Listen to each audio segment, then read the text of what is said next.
Hello there, Lake County Library. This is Christy Lewis from the Lakeport branch, and today we're going to be talking about a book haul of brand new children's books. We've got some graphic novels, some picture books, and some nonfiction. Before I jump into it, I just want to let you know that you can order any of these books for free using your Lake County Library card or your Mendocino or Sonoma County Library card. Just follow the link in the description of this video over to our online catalog. You can search for the books by copying and pasting the titles and author names, which are listed in the description of this video, directly into that online catalog, and order them to the library branch of your choice, including the Bookmobile, which schedule is also on our website. There's all kinds of amazing stuff on our website, including free language learning software, free access to the New York Times, free crafting resources, etc. Definitely go check it out. Okay, without further ado, let's talk about the books. We'll start with graphic novels. First, we have the Sherlock Society's Book 2, which is called Hurricane Heist by James Ponti. The budding detectives of the Sherlock Club are about to head back to school when Hurricane Clyde makes landfall.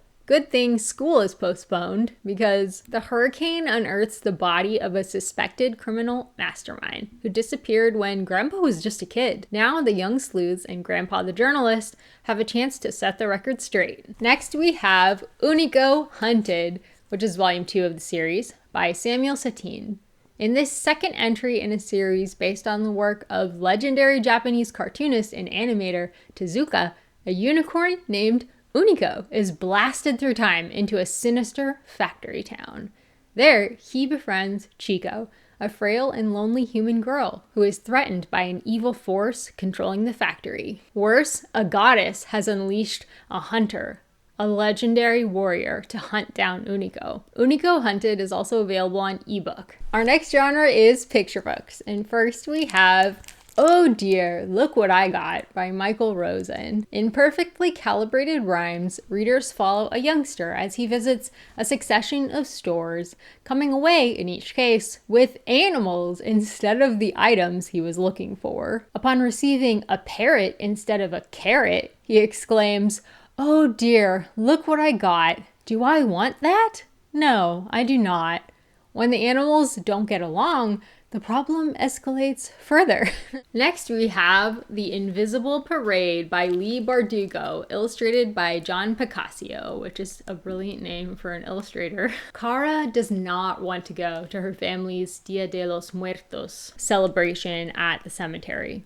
The ceremony scares her, but confronting 4 skeletal horsemen there, including the specter of death, gives Cara the courage to face her fear and grief over the recent death of her grandfather.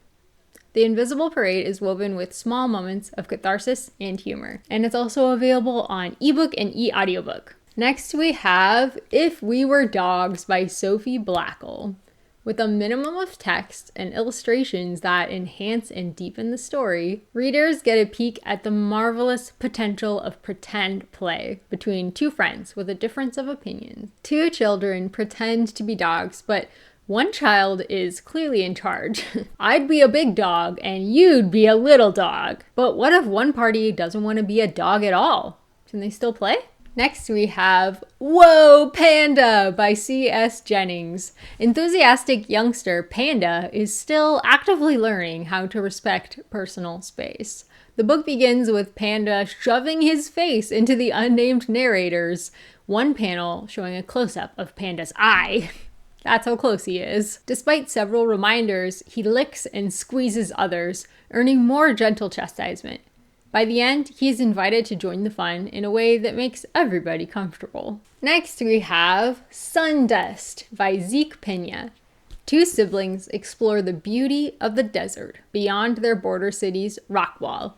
Following a trail of sundust, they find empty turtle shells, enormous rocks, and prickly old nopal trees that beg to be climbed. Spare lyrical texts such as, "We feel the sun's tough love on our skin," in addition to multimedia illustrations and a fantastical ending, convey the magic of the natural world. Sundust is available in ebook and Espanol. Next we have Island Storm by Brian Floca. Experience thrill and fear with 2 children as, hand in hand, they dare to wander into a tempest. They rush back home to a scolding, but also to warmth and comfort. Impressionistic watercolor and gouache illustrations show the close bond between the 2 kids.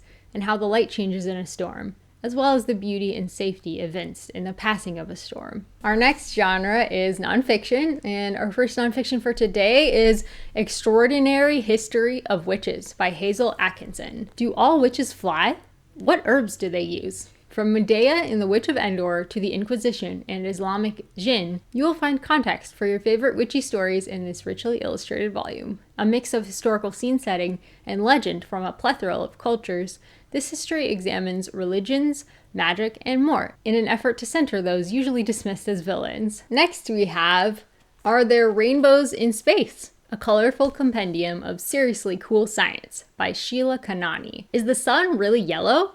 Are zebras black with white stripes or white with black stripes? This colorful compendium unpacks the mysteries of color with inviting spreads, fun facts, and intriguing concepts. The author's conversational tone makes complex concepts accessible, answering questions kids didn't even know they had about color in nature, technology, and more. Next, we have The Escape Artist by Thor Hansen. One night at the National Aquarium of New Zealand, a young octopus named Inky slipped out of his tank and set off into the darkness. This is his story.